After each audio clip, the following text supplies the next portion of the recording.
네, 안녕하세요. 예, 김은교라고 합니다. 이제 이마 얘기를 하겠어요. 백석의 외모를 본 사람들은 놀라웠다고 합니다. 시인이라기보다는 연예인 같다고 할까? 요즘 말로 홍대 클럽에서 보이는 최신 패션의 청년이랄까?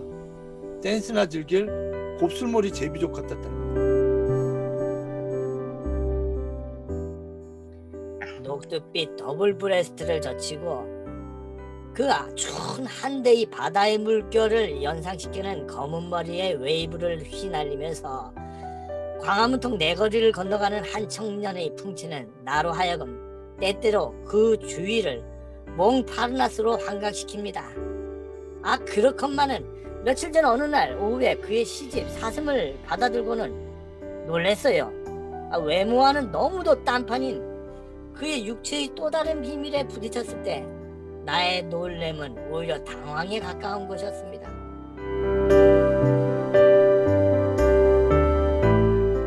아니, 그 외모는 정말 제비족 외모인데 시집 보니까 그냥 시골 얘기가 가득 차 있는 거예요. 이게 너무 놀란 거죠. 그게 몽파르나스, 파리 생각 왼쪽에 큰 길가로 있는 번화가죠. 몽파르나스.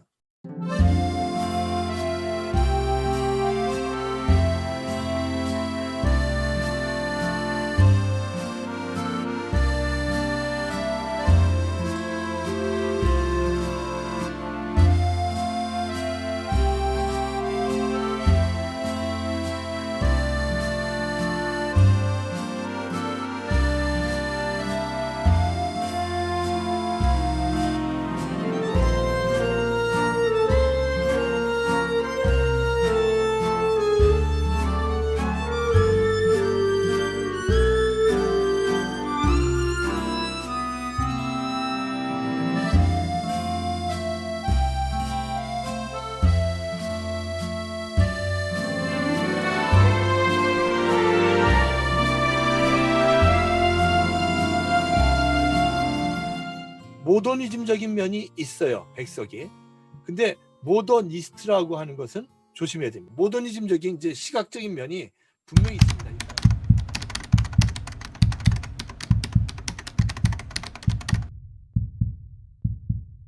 이 똑똑한 이마가 이게 백석을 아주 처음에 이제 칭찬을 해요. 지난달에 간행된 백석 씨의 시집 사슴 가운데 나타나는 향토적 서정시는 우리에게 좋은 교훈을 줍니다. 이건 칭찬이에요, 여기까지는.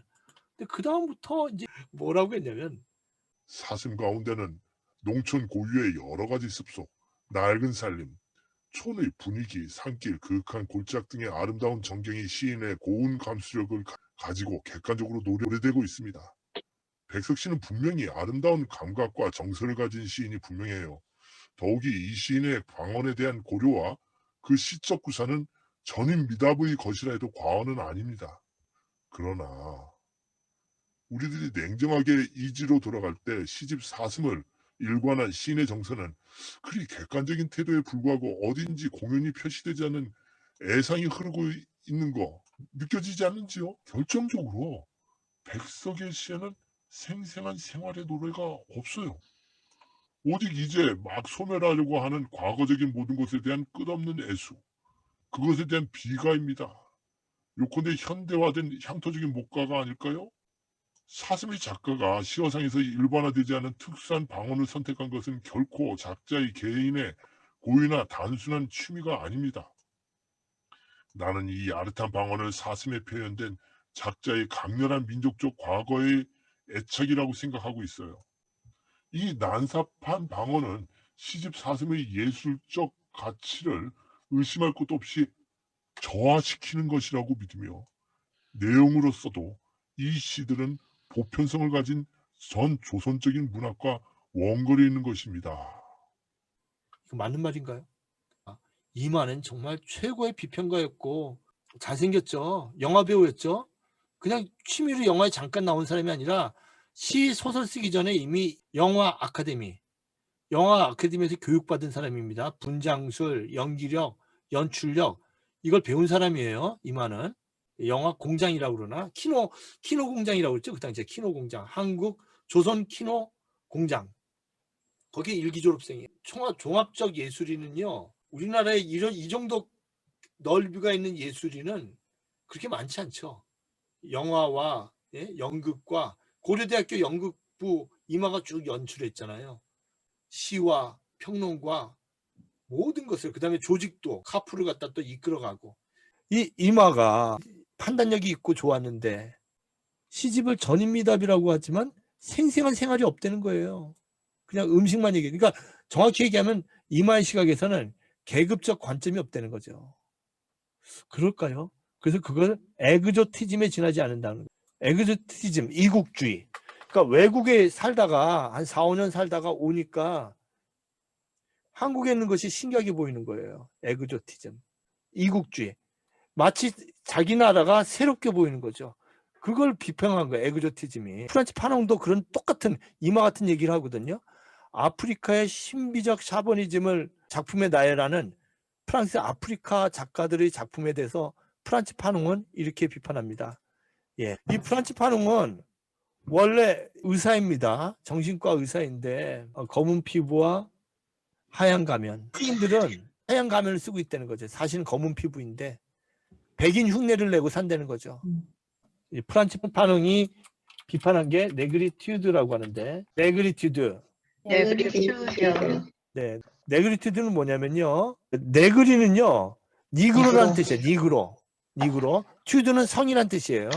프랑스 유학파들은 진정한 흑인성을 드러내지 않고 계급성을 드러내지 않고 상품으로 팔아먹는다는 거예요. 1930년 50년대 파리에 살았던 프랑스 어권 아프리카 카리브해 출신의 작가 에미 세자르와 네오폴드 세뇨르 등에 의해 주창한 네그리티드 운동은 프랑스 식민 통치와 동아 정책에 저항하여 일으킨 문화 운동이었어요. 근데 파농이 봤을 때는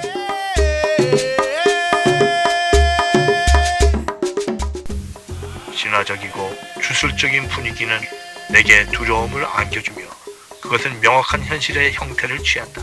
나를 두렵게 함으로써 그것은 나를 내 지역, 내 부족의 전통과 역사 속에 통합시킨다. 또한 그것은 나를 안심시키고 마치 신분증명서처럼 내게 특정한 지위를 부여한다. 저개발국에서 그런 초자연적 분야는 전반적으로 주술이 지배하는 공동체에서 많이 볼 수 있다. 근데 어떻게 하냐면요. 프랑스에 유학한 사람들이 어떻게 팔아먹냐면 이런 거예요. 그저 눈에 보이는 문화유산 몇 가지를 아무렇게나 나열한다고 해서 식민주의가 부끄러워 안색을 불키리라고 기대해서는 안 된다. 원주민 지식인은 문화예술을 만들어내려고 애쓰지만 실상 그 순간에 그는 자기 나라가 아닌 외부에서 차용한 낯선 기술과 언어를 이용하고 있다는 것을 알지 못한다. 그는 단지 그 도구들의 민족적이기를 바라는 거면을 찍는 데 만족한다. 그러나 그것은 낯선 이국적인 분위기를 제거할 수 없다. 문화적 업적 덕분에 자기 민족에게 돌아온 원주민 지식인들은 사실상 외국인처럼 처신한다.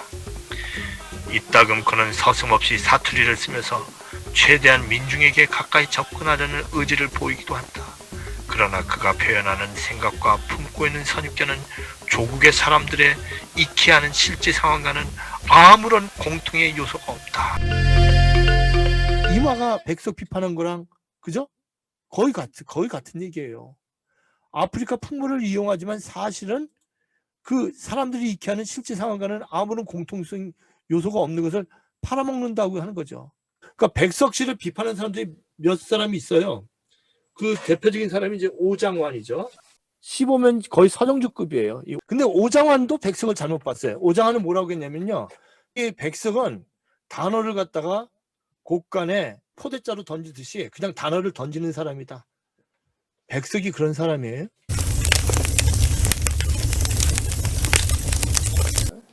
새겨리도 헌시작도 소똥도 가시창도 개니바디도 너울쪽도 지건불도 가랑잎도 머리카락도 헌것 조각도 막대꼬치도 기왓장도 다개짓도 개트럭도 타는 모닥불. 그 오장환이라는 사람은 뭐라고 했냐면요. 이거 이 사람 뭐 시가 좀 너무 그냥 막 단어를 막 던졌네 하면서 시를 낮게 봤죠.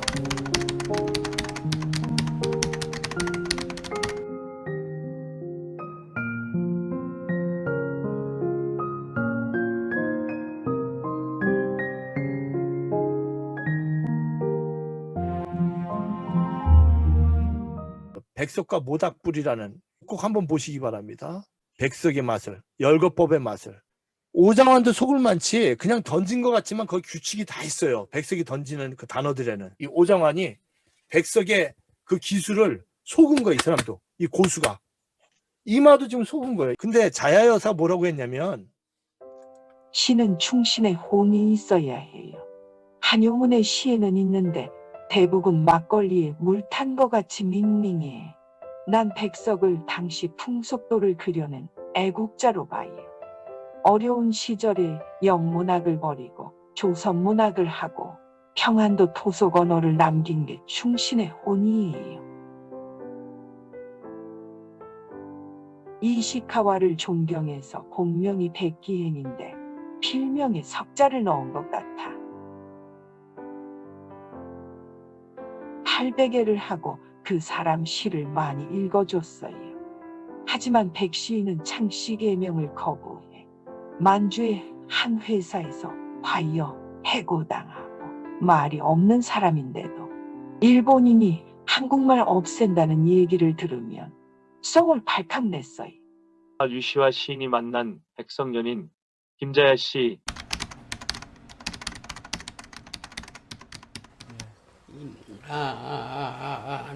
이별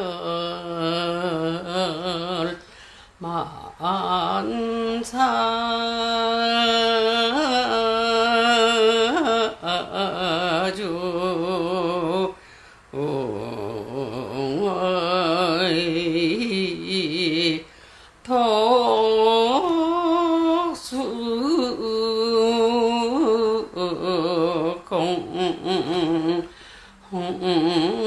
독수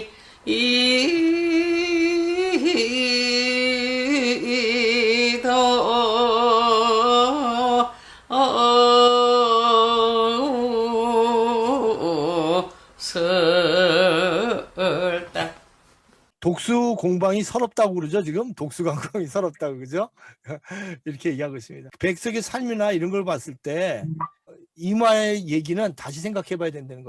백석은 일본을 유학하면서 무비판적으로 서구 사상을 받아들이지 않았습니다. 제임스 조이스에 대한 글을 영문을 번역해가지고 조선일보에 연재하고 이러면서도 자기 방식대로 시를 발표한 거죠. 겉으로는 완벽한 모던 보이였지만 그에게 일본 체험은 오히려 그의 공동체 의식과 평안도 사투리 문학의 중요성을 더욱 강화시키는 계기가 되었다고 할 수가 있겠습니다. 평안도 변두리, 정주 변두리 커뮤니타스에 대한 그 중요성을 깨달은 거죠. 유학 갔다 와서 오히려. 그래서 거기 얘기를 무당, 샤머니즘과 그리고 또 음식과 사투리와 그걸 통해서 백성은 공유하려고 했던 것이에요. 그러한 몰입에는 도쿄에서 유학하면서 자기도 모르게 원주민 풍물을 신기하게 재발견하는 에그조티즘 혹은 오리엔탈리즘적 태도가 개입되어 있을 가망성도 있겠습니다. 고향 평안도. 그럼 평안도라는 단어만 나오면 제가 얘기했죠. 정주 변두리 뭐라고 했죠? 커뮤니타스. 연상하셔야 됩니다. 백석이 커뮤니타스에서 체득한 것은 일본이나 어떠한 다른 영향에 의해 변하지 않은 원체험이었다는 사실은 명확하다. 한편으로는 그와 동시에 그의 시와 삶에 숨겨진 식민지 지식인의 분열된 자아도 무시할 수 없다. 예, 우리가 이렇게 볼 수 있겠습니다. 네, 감사합니다. 감사합니다. 감사합니다.